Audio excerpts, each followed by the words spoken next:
part of the Press Play Podcast Network.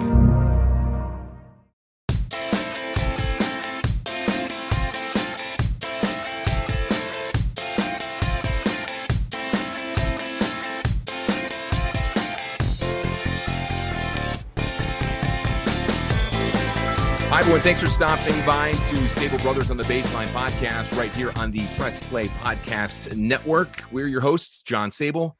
And I'm Scott Sable. Thanks for tuning in, everyone. We're back from about a month off. We had some good time off doing some family vacation stuff, busy with Browns stuff. But now we're back in the swing of things. And Scott, we have a tremendous guest here with us, someone that our listeners and any avid Indians fan growing up in the 90s knows really well. And I remember our guest too, when he came up before the Indians, Indians were good in the 90s too. He came up in that time, kind of in the middle from the, in the middle of the late 1980s, early 1990s. And then he kind of blossomed into the picture that we remember. And of course, played for the team that we all remember. And that man is three-time All-Star and a member of the Cleveland Guardians Hall of Fame and former Indians pitcher, Charlie Nagy.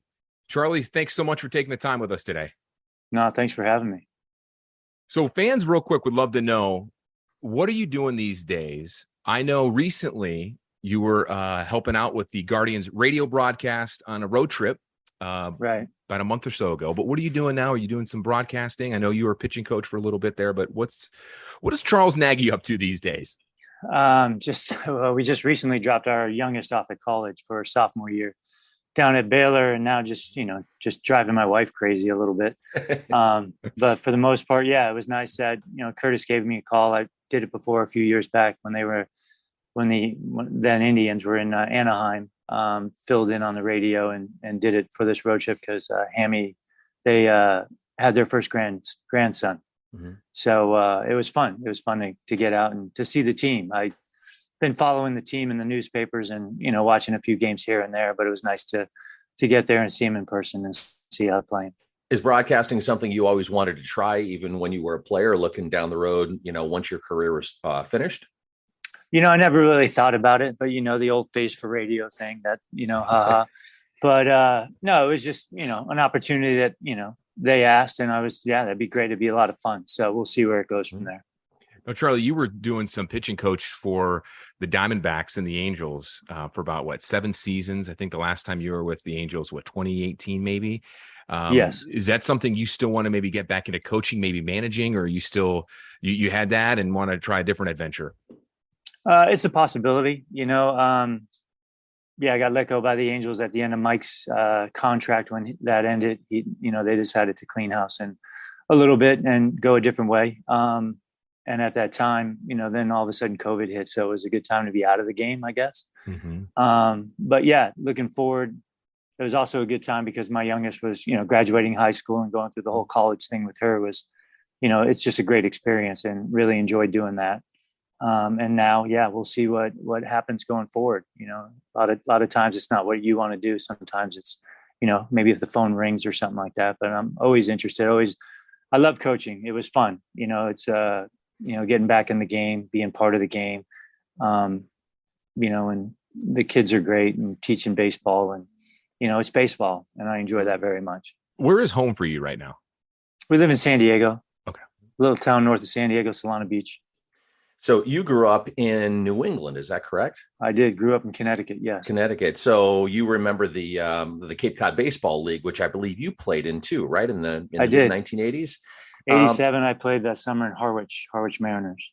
Excellent. So take us back. Was baseball your first love? Did you play other sports in high school growing up, or was baseball the only, or other sports part of your growing up?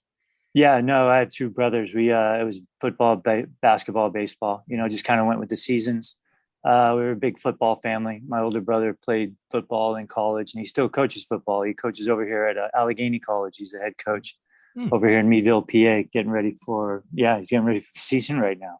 So, and then, baseball, we all played baseball and baseball just, kind of picked me, I guess. And that's what, went to college to play baseball. Charlie, when you broke in with the Indians, way back in 1990, I mean, that franchise was nowhere near what it was in the mid 90s. There was a lot of moving and shaking, playing at the old stadium, influx of young, unproven talent. No one knew what would have happened and what did happen. Right. But at that time, that franchise, they were really bad. I mean, my brother and I were just talking before you came on. Scott, how many wins did they have in that year? I think it might have been the 91 season. I think there was something like 60 wins, 55 wins. If I remember, because I remember in high school and we had high hopes, and looking back, and there wasn't a lot there, but looking back also, there were seeds of something. And like my brother said, those seeds, who would have thought in 5 years you guys would be in the World Series? But take us back to those early Indians teams. I mean, I got drafted. Then when I came up with the Indians, they had an older team. And they had some really good pitchers on the team, though, also, which was very helpful to me. Greg Swindell, Tom Candiotti kind of took me under their wing. Buddy Black was here at the time before he got traded away, who's still a very close and dear friend of mine. And, those guys kind of showed me the ropes early on. And, John Hart and those guys from Baltimore had just come over, and then they decided to make the switch, got rid of all the veterans and decided to go young. 1990, they had, Sandy was the rookie of the year that year. Yep. We had Carlos, and I guess Chris James was another piece of that puzzle that came over from San Diego. And they decided to, just go young and, build from there. And then, the new stadium got passed and everything was geared towards 1994. There was this picture I remember, maybe Bobby DiBiasio tweeted it. It was a picture of you in your early 90s uniform, maybe 92, 93. Do you know where I'm going with this? Yeah, Mel Harder. Yeah. Yes. I didn't know if it was Mel Harder or Bob Feller. You guys are throwing, just playing catch on the construction site, which was then going to be Jacobs Field. Right. Yeah, it was Mel. Wow. Yeah, it's pretty crazy to think about when in that moment, when you were in that picture, you obviously knew who Mel Harder was, but right. I mean, knowing the era and the change into a new ballpark and being in that, perspective of, hey, this was an old ballpark, new ballpark, a massive generational shift in fan base, but also in the franchise, and having a guy like Mel Harder, who was one of the all-time greats in the franchise. That had been a pretty cool moment. And maybe at that time you were young. Did you even realize the moment you were in that little picture? Realized the change that was coming to Cleveland with the new stadium, how excited everybody was. You drive right past that lot, every day on the way to the stadium, take that loop around, go to the old stadium. So I knew what was there beforehand, which really wasn't much. And then, to be down there, I was very fortunate. Mel was always very kind to me, always liked to talk to me about, the curveball. And Bob was always, very gracious with his time with me also. And, always loved to talk pitching, and it was always fun to sit down and just listen to those guys talk. And, I remember that day very vividly because it was myself and, like you said, Sandy. I even think Carlos was in uniform that day too. And, it was just, they had already started to dig the site, and, they chalked off some lines that were going to be a pitching mound and home plate. And we were just standing there, and someone took that photo, and, it ended up being on the tickets for, that when the Jacobs Field opened.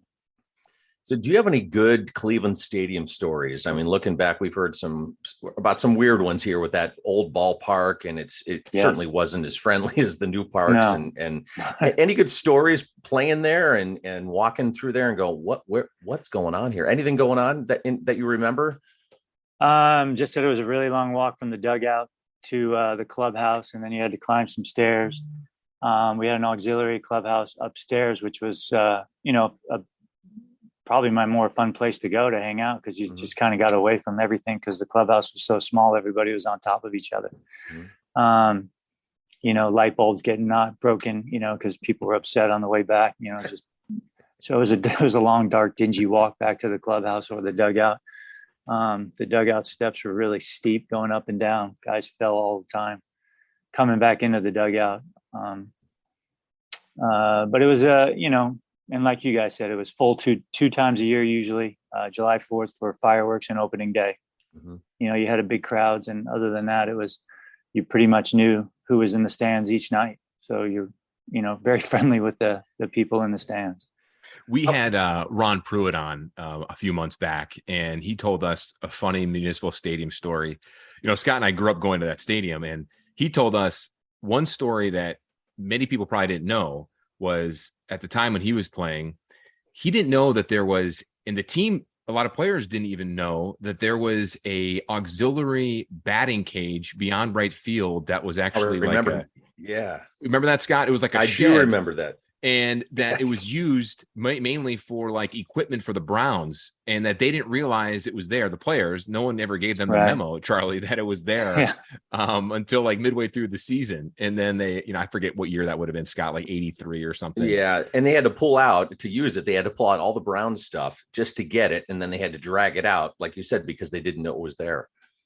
Oh, wow. Yeah. I mean, there's, little rooms all over the place in that. And it was just finding them. And once they did, I mean, the video room that they created upstairs was just a small little room, and it just was packed with video, and they just, found any space they could and started to finally utilize it the best they could. Charlie, are you like nostalgic memorabilia guy? No, I'm not a collector much at all. I don't really have much stuff. I was going to say, did you take anything from the Municipal Stadium, like your locker nameplate or anything like that? Or no, I did not. No. We always hear sometimes guys do that, or they take something from it. We had Eric Metcalf on, former, Browns running back and wide receiver, kick returner. He's like, I wish I had a seat. He said he wished he had a seat there from the dog pound, but always curious to know about that kind of stuff. All right. So you guys move into Jacobs Field, magical season 94, season cut short. Unfortunately, you guys were on the rise. And then your team took the entire Major League Baseball by storm in 95. Right. Going to the World Series, clinching the division, all that good stuff. Was there a point in time, Charlie, during that 95 season that you knew something was special, or was it maybe in 94 when things started to gel after those few years of those young talent at Municipal Stadium and then the move in? It was in 94. We knew even leading into 94, 93, the years that certain guys were having, Kenny and Albert and Carlos, the way they were playing. And, we had Paul Sorrento at first, who was, a good player, and the upcoming Jim Thome and Manny Ramirez. So we saw what could be. And then in 94, when we got, Dennis and Eddie, were signed, veteran influences, guys who have won in the past, and they came over and, basically taught us how to win. And just went from there in 94. And like you said, unfortunately, things happened with the strike, and we were just a couple games. I think we were neck and neck with Chicago at the time. Mm-hmm. So, and then we were just hopeful that we were going to come back and play. And we just had the feeling that we were going to make the playoffs that year. And then, the strike cap and everything got canceled. And leading into spring training, we were just chomping at the bit. It seemed everybody was just calling me, when's this going to end? When's this going to end? And then it did end. And, everybody, rushed down to Winter Haven, Florida, and just picked up where we left off in 94. Scott, I think weren't the Indians one game back in Chicago when the strike went into effect? I believe so, yeah. And then, if I remember correctly, you guys in 95 won the division in like the middle, about this time of the year. You guys are 144, won it by 30 some odd games. I remember that and thinking, I don't know if this has ever been done. I mean, you blew everybody out of the water in 95. Right. Yeah, it was amazing. Guys our guys could hit before that. And then in 94, they just, the lineup just every day, just from 1 through 9, just putting together runs and, just talking to pitchers on the other team and how nobody wanted to pitch, especially at home against us, let alone on the road. But nobody wanted to face us. And it was, and they were verbal about it. And it was just like, well, you guys have already lost then. So yeah, it was good to hear. So let's go back a couple of years there to the 92 All-Star game. I remember watching this, and I didn't realize that you're one of the only pitchers since the DH, and maybe the only one to get a hit in an All-Star game. Is that right? Yeah, the last one. Since then. Yeah. Since then, yeah. And you got that off of a former Indians closer I remember growing up watching, Doug Jones. Yeah. Doug Jones. And did you go up with a helmet that was a Texas Rangers helmet? Yep, Ruben Sierra's helmet, I believe. Yeah, wow. Everybody asked about that. That's crazy. Yeah, I came in from pitching, and I just took a big, deep breath, and was just happy that was over with. I was able to get through that. And then Tom Kelly comes up and says, "Hey, we ran out of players. You got to hit." I'm like, "You're screwing with me." And he's like, "No. Grab a bat. You're up first." And I'm like, "All right." So I'm left-handed, and everybody's scrounging for a helmet, and that happened to be the one. And the funniest thing was, okay, so I grab a bat, weighted bat, I start swinging. I forget who was on deck, but he looks at me and he says, "Hey, this guy's got a great changeup." I'm like, "Yeah, I know. I played with him for like 4 years." Right. So yeah, there's 3 different kinds of changeups: slow, slower, and slower. Slow, slower, and slower, and that's all the way through. And I just looked for the first thing, and I swung as hard as I could, and I hit it off the end of the bat. And Jonesy wasn't really known for his fielding, and he didn't really make much of an effort.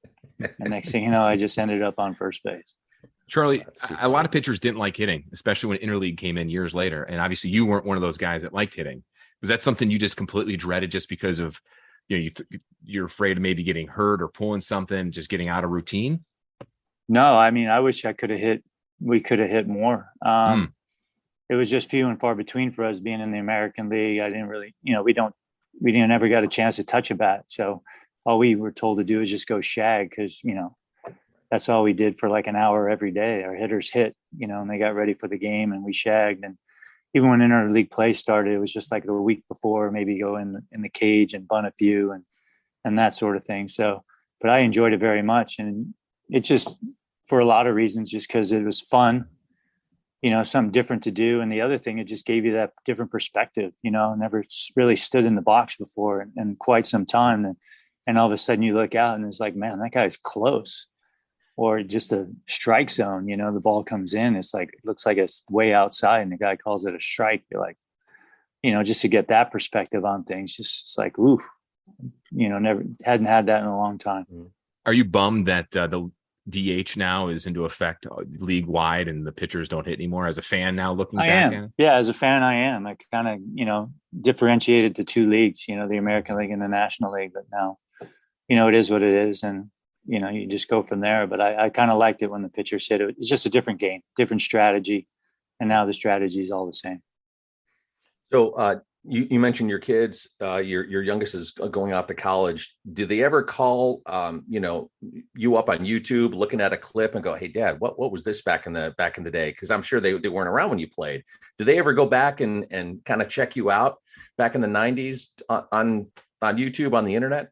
They don't really check me out. They ask me questions because somebody will ask them something about whether it's baseball or somebody that I played with, or, that wasn't your dad, or blah, blah, blah. And then they'll call me up and, that sort of thing. But It's pretty funny. The other day, we're talking about the game with my youngest and her boyfriend, and talking about, it's kind of slow and all this other stuff. And so I said, yeah, they should let the coaches and the managers argue more, because they're just not allowed to even come out of the dugout. So then I just showed them a clip of that old, when Lou Piniella was kicking his hat across the field at Jacobs Field that one day. And they were just in stitches. They're like, who is that? And it's like, what is he doing? And they just thought it was the greatest, funniest thing ever. And, we did too at the time. And it was just part of the entertainment of baseball.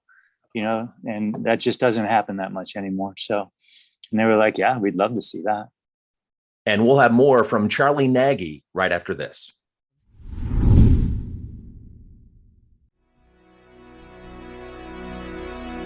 Hey everybody, it's Sam Amico from Cavs on the Break NBA podcast. Be sure to give us a listen for all your Cleveland Cavaliers recaps, analysis, breakdowns, draft talk, free agency. The list goes on and on. Give us a listen, Cavs on the Break NBA podcast. The R&R podcast going to be rocking and rolling with you because football season is underway. College, Ohio State, the Power Fives, the MAC, the Browns. Michael Regai, are you ready to rock and roll with some football?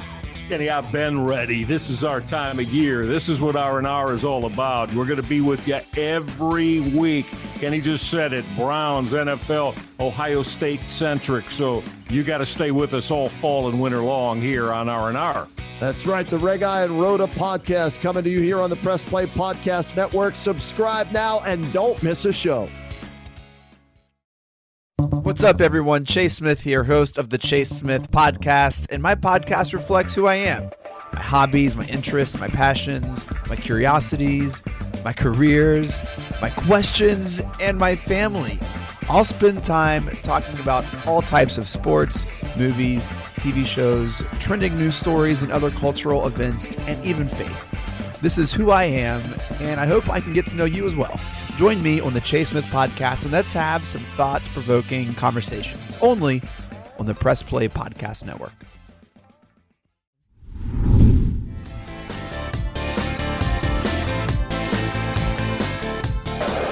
Well, Charles has 8 of them tonight, and Alicea looks at a call, third strike for the second out of the inning. And Nagy just strikes out Hosey on a nasty breaking ball down and in. And Palmero and Bonilla coming up, and Nagy strikes them both out. Strikeout number 4 for Charles Nagy. That time, Nagy makes a good pitch. Well, the key outs in this game were all strikeouts by Charles Nagy.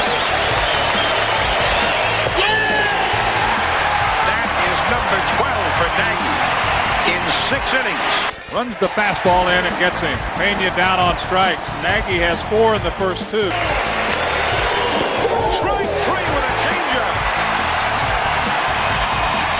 And so the Orioles, with 2 men on and 1 man out, and Palmero and Bonilla coming up, and Nagy strikes them both out.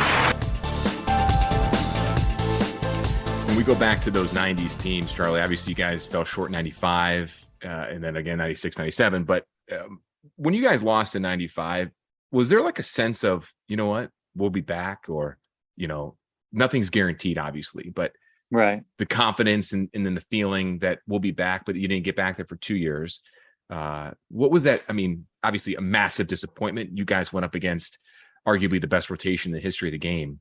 Right. Bad luck for Cleveland, obviously. Right. Yeah, that was the pitching against the hitting. We had the best hitting. They had the best pitching. And, you know, unfortunately they went out. But yeah, when the season ended, you know, lost opportunity, but we knew we'd be back. You know, we knew, you know, the next year or the year after that we'd get back to the World Series and, you know, eventually win one. But unfortunately that didn't happen. But, you know, just the confidence had built and, you know, confidence and or cockiness as some people, you know, Tab does at the time. But, you know, we knew we were a good team and, you know, we were ready to go up against, you know, the other big boys and, you know, get to the playoffs year in, year out.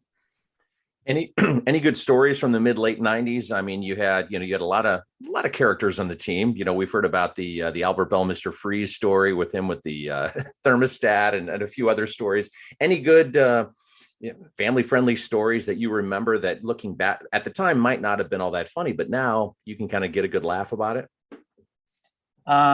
It's funny sometimes just the people that we had in the locker room. All of a sudden, you know, we had Dave Winfield, we had Cecil Fielder, Kevin Mitchell, you know, and just the likes of them and just roaming around.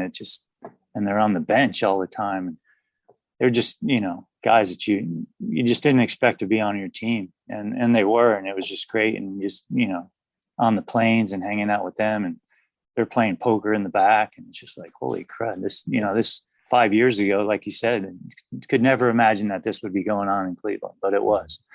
As far, you know, Albert was, you know, Albert, you know, he walk on eggshells around him sometimes, but, you know, him and I were really good friends. We came up together and had, you know, but he did things and he kept you on your toes and, you know, stayed out of his way at times, and other times, you know, he was, you know, you sat down, you just talked baseball. He wanted to play chess or, you know, do crosswords and stuff like that with you. Memorable stories, you know, competitions around the ping pong table, you know, Oral trying to, you know, not just beat you, but humiliate you by, you know, taking off his shower shoe and giving you 10 points and, you know, crushing you by, you know, 21 to 9 or something like that with a shower shoe. That was just not fun right there. It was embarrassing. Wow. So you just didn't play with them. But, you know, it's just a good bunch of guys. And, you know, we all got along together and we all knew what our job was and went out and did it. So Earl Hershiser would beat guys by 20 plus points in ping pong with his like shower sandal? Shower shoe. Yeah. He would want to humiliate you. Him and Wayne Kirby had some really intense matches and a few other, you know, Omar was really good at ping pong also. So he really gave him a good run for his money. So it got highly competitive in there. So we had Brian Anderson on recently, and you know, he's now obviously the color analyst for the Rays. And before moving back to Cleveland, I worked down in Tampa for 8.5 years. So I got to know Brian a little bit, and he told us the background story and then the whole story of Jason Grimsley climbing through the rafters to retrieve Albert Bell's bat in Chicago after the court. Yeah, I didn't know if I should bring that up, but yeah, that was another great one. Feel free.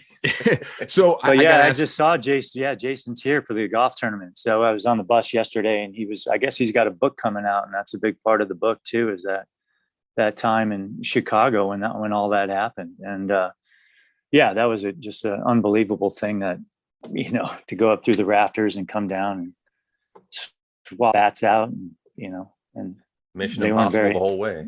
Exactly. Where were you when that was going on? You weren't pitching that day, were you? You were just probably on the bench in the bullpen? Yeah, just hanging out. And you had no idea what was going on? No idea it was going on. Yeah. How'd you find out?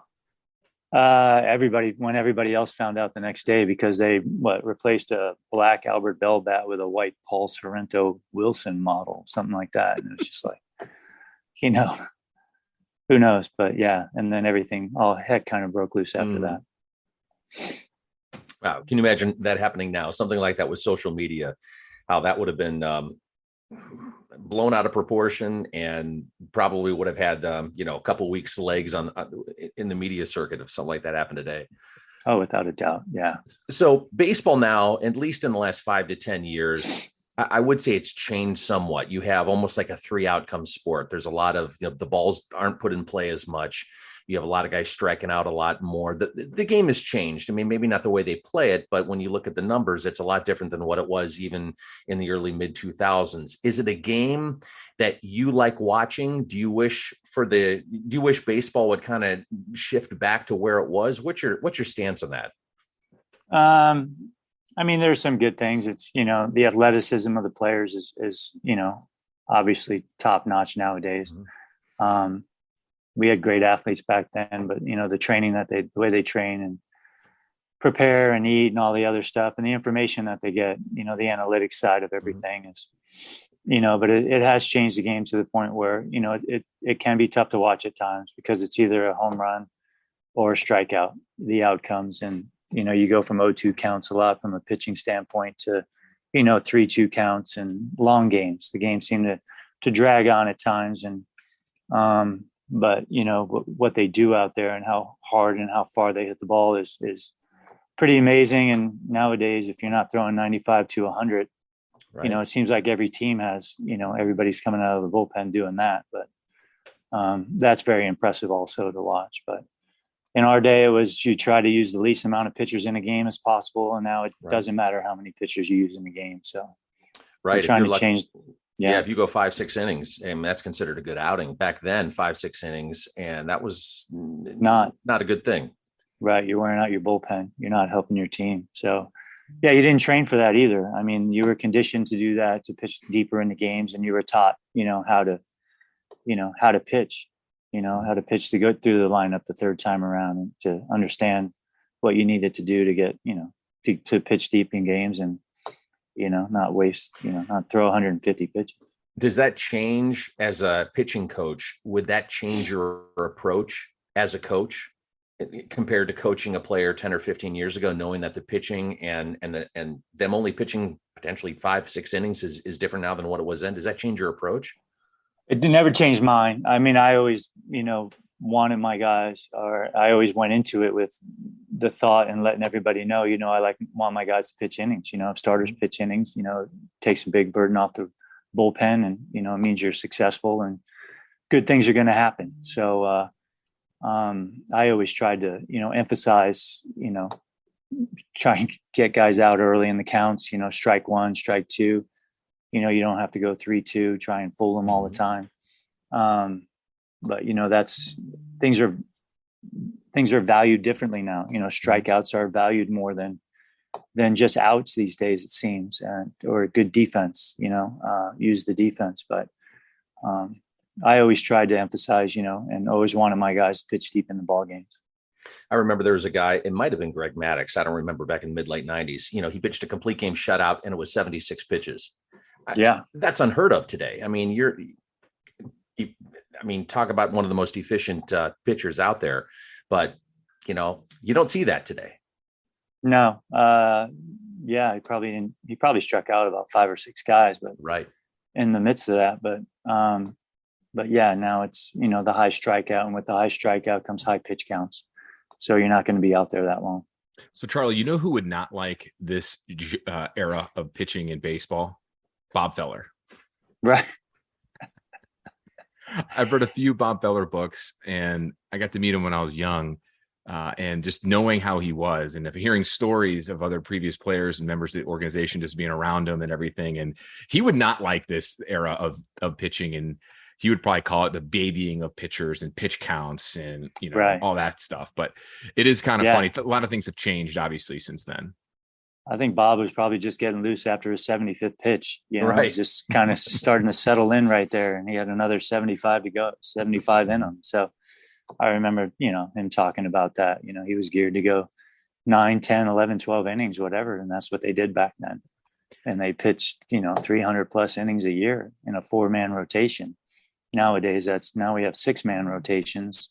Everybody pitches once a week and 5, 6 innings. And that's a great outing. So, yeah, you hear stories of guys back in like the 20s, 30s, and 40s pitching, back-to-back complete game, 9-inning games, 18 innings over 200 pitch counts, something crazy like that. Definitely odd and weird to think about it that way. Okay, 2 more questions, Charlie, and then we have some rapid fire questions, and then we'll let you go. Real quick, I know you've probably been asked this question quite a bit about 97 and coming up short again. Do you wish you were maybe 2 inches taller on that last hit, giving up that game? I wish I had a bigger glove. Yeah. Or whatever. But yeah. So it's just something that I'll have to live with. It just tipped off the top of my glove. One of those things, the ball came, it was one of those knuckleballs that come back at you and you kind of freeze because you think it's coming harder, and then boom. So, or I tipped it a little higher and Omar could have caught it. Yeah, it was right off the glove, man. I remember watching that as does Scott too. You still keep in contact with a lot of those guys on the 95, 97, and of course throughout the whole 90s team. And a lot of the guys that you talk to, that we've talked to, they kind of embraced that era and they embraced that game. They don't look down upon it anymore. It seems like some are over it. Mike Hargrove, your manager, says, I remember him listening to an interview when he was asked that question, even like last year, and he says, I'll let you know when I get over it, because I still haven't gotten over it. Are you that way, or have you kind of built that bridge over it? I've kind of built the bridge over it. Everybody left everything that they had on the field that night. It was a long game. It was after midnight when that was going on. Guys played their hearts out. We played our hearts out that whole series, and just unfortunately that things didn't work out for us in the end. Mm-hmm. But you have to move on, and we pretty much have. It's disappointing. Mm-hmm. You still look back and because we never made the World Series after that as a team. Yeah, and the franchise has since gone to a couple, and I should say one in 16, and probably could have got there in 07 if they didn't blow it. But Scott, I know we were listening to a game with Charlie on the radio recently in that road trip, and you and I were talking about what your thoughts were on this current Guardians team. Mm-hmm. Right. What do you think about their chances, the way they're built, and then going forward? I think, with the division that we're in, that was one of the things that always played in our favor because, Kansas City, Detroit, Chicago, they have a really good chance probably to win the division this year as opposed to a wild card. I believe a better chance to do that. Minnesota. But, they play hard. It's a good young team. They have good at bats, long at bats. They see a lot of pitches. They wear the other team down. They put the defense. They hustle. They put stress on the defense on the other side of it. They play smart baseball. They play good defensively, solid defensive baseball, and they got good pitching. And they got arguably one of the best closers in the game right now, who's just a shutdown piece in the 9th inning. So if they have any kind of lead, or if the game's close, they know he's coming in and. The game's going to go their way. They're definitely built for the long haul with those young guys coming up too. No question. So Charlie, we're going to start a rapid fire. There's just a handful of fun questions here, and it won't take too much of your time. And our first question has to do with specifically baseball, and then we're going to get to some non-baseball questions. The one hitter you didn't look forward to facing throughout your career? All of them. Yeah, everybody asks that, who was the toughest hitter, and I was like, they are all tough. It's just, different circumstances and, different situations. There's some guys that came to the plate, you're like, or bases loaded or something like that, and you see any, big guy coming up, or it's just, there were certain lineups that were harder than others too, or, certain places that you like to pitch as opposed to others. Like I hated pitching in Minnesota in that dome. It was just horrible. Mm-hmm. So I knew it coming up, and, the team that they had, and, weird things happened in there. And so I didn't really care for that very much, as opposed to, or Seattle. Seattle wasn't an easy place to pitch either. I mean, it was a fast. It just seemed like everything was loud. You're throwing the ball from second base, it felt like, but you still had to go out and compete and try and give your team a chance to win. Yeah, it sounds like those domes of the 80s and 90s were not very friendly for some pitchers. No, not at all. Balls just bounced differently. They had, the outfield, the walls were really close in right field. Mm-hmm. But yeah. You mentioned those two ballparks you didn't like pitching in, but besides probably Jacobs Field, what were some of the ballparks you loved pitching in? I grew up back east, as you guys had mentioned. So Yankee Stadium and Fenway Park, always a lot of fun for me, because that's where I went and watched games when I was growing up. So it was always fun, and family on hand, to watch those games. So it was always great to go out, and plus they had really good teams. So you're pitching against, the better lineups in the league, and that was always a great challenge also. When was the last time you were up at Cape Cod to watch a game? My buddy actually runs the airport up there at Chatham, and so we've been up there a couple of times. That honestly one of the most fun experiences I've had ever watching a game. And I know it's been a long time, but have you been up there in the last several years, couple decades, to see a game? No, the last time I was in Cape Cod was the day I left in '87, really? After our last game of the season. Yeah, I went back to school, University of Connecticut, and I haven't been back since. Charlie, so many great memories of the 90s, but do you have one particular favorite one with the Indians? The celebrations, all the celebrations, whether we just, clinched the division, raising a flag, just sharing stuff like that with the fans, teammates. It was always fun to celebrate, and I always had the attitude, whenever you get a chance to celebrate, you got to celebrate, because you never know when it's going to be your last. Even when we lost in '95, that celebration we had here in, downtown Cleveland, because I happen to be in a hotel room overlooking the square right now, and all the fans that came out that day. And when we had clinched in Seattle and we flew home all night, and just the amount of people that were at the airport that night, it was just, it was just great. And it was just so much fun. And just to see the city and how everything changed in a renaissance with the downtown area because of the stadium. It was, so that's a lot more than one, but sorry about that. No, that's fine. That's great. Do you have a favorite restaurant that you would frequent when you played, back in the mid '90s? We lived out in Westlake. So the Cabin Club, we used to go there, my wife and I, for dinner a lot. And then a buddy opened a place in Rocky River, the Rocky River Brewing Company. So that became a spot for us to go all the time also. So, Gary and Bob Cintron. And so still go there whenever we come into town. Really good friends of ours also, by the way. So it's always great coming back. We enjoy it very much.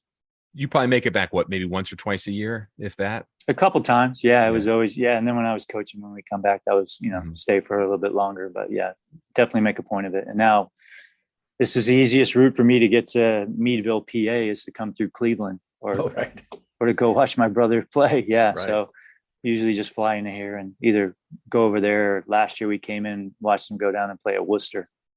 Oh, nice. Very cool. Last question for you, then we'll let you go.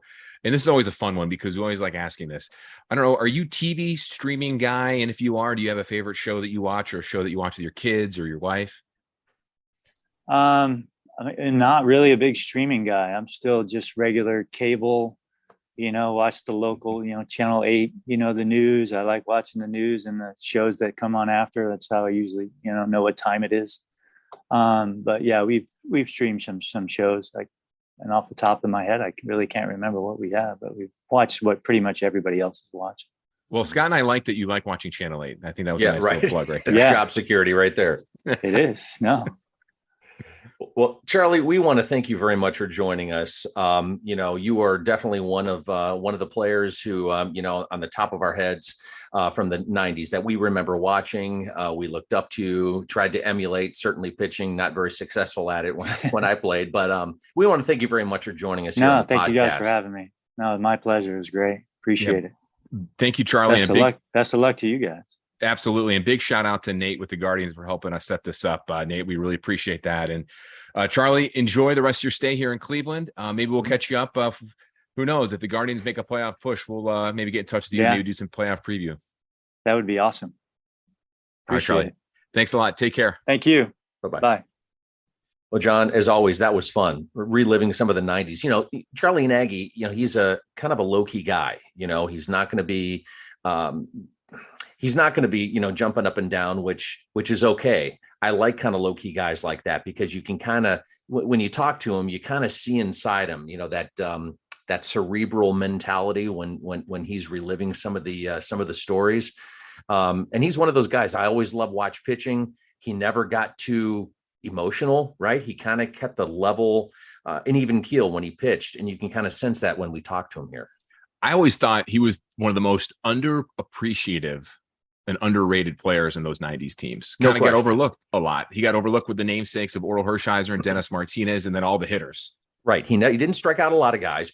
You know, he had a kind of a sinker. So, you know, he had a lot of guys put the ball in play, but he got outs. And when you look at his numbers, you know, he was effective. There was about I think roughly a 5-year window, you know, where he was, I forget what his numbers were, but, you know, you go from like 90, well, he's in the All-Star game in 92, and then you go all the way to about 98. You know, you look at some of those numbers, and especially in that era of high octane offense, call it whatever you want, he was a guy who could get guys out, wouldn't strike them out, but induce a lot of ground balls. Yeah. 3-time All-Star in 92, 96, and then 99. I think that 96 year All-Star game 96 was what? Where was it? 97 was in Cleveland. 95 was Texas. 96 was it Baltimore? Baltimore was 93. 94 was in Pittsburgh. 95 was in wait, what'd you say? 95 was in Texas, wasn't it? 96. 96, I think, was in Philly. Okay. I think I could be wrong on that. I have to look that up. Anyway, you're right. It was 96. Was it? Okay. And that was the year there's a picture taking on the field of all the Indians All-Stars, and Charlie was there with Albert Bell. I think Bell was in that home run derby that year as well. Yes. Mm-hmm. And then there's you see those big pictures of all, because those 90s Indians teams had so many. They're like the Yankees and Red Sox now. Sure. For the younger kids that don't remember or aware of how many players there were on the team representing the tribe at that point in time. And he was one of those guys in that 96 All-Star team that was there.